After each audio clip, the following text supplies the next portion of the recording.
দখলদার ইসরায়েলের উপর নিষেধাজ্ঞা না দেয়ায় রাগে ক্ষোভে অবশেষে পদত্যাগ করেছেন নেদারল্যান্ডসের পররাষ্ট্রমন্ত্রী সহ অন্তত ৫ মন্ত্রী।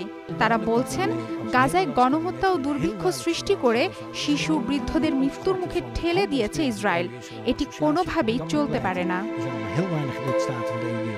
সংসদে বিষয়টি উত্থাপন করে ইসরায়েল ও এর মন্ত্রীদের বিরুদ্ধে নিষেধাজ্ঞা প্রস্তাব দেন ডানপন্থী নিউ সোশ্যাল কন্ট্রাক্ট এনএসসি দলের নেতা।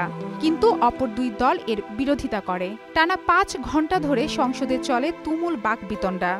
এরপর মন্ত্রিত্ব ছেড়ে দেন তারা।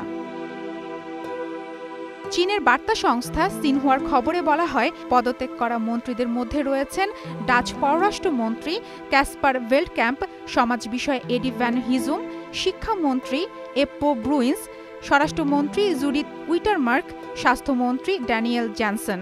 শুধু এই ৫ মন্ত্রীই নয়, পদ ছেড়ে দিয়েছেন ৪ রাজ্য সচিবও।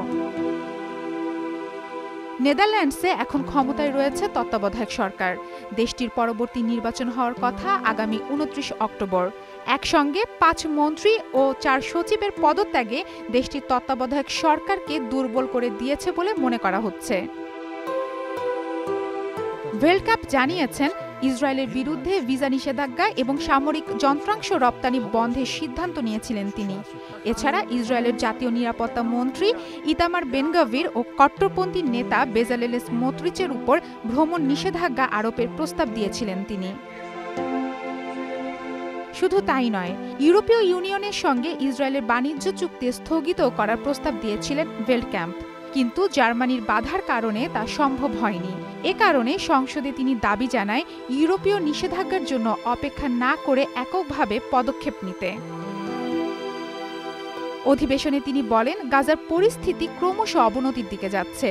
গাজা শহর ও পশ্চিম তীরের পরিস্থিতি, ইসরায়েলি বসতি পরিকল্পনা এবং পূর্ব জেরুজালেমে নির্মাণ কাজ নিয়ে তিনি গভীর উদ্বেগ প্রকাশ করেন।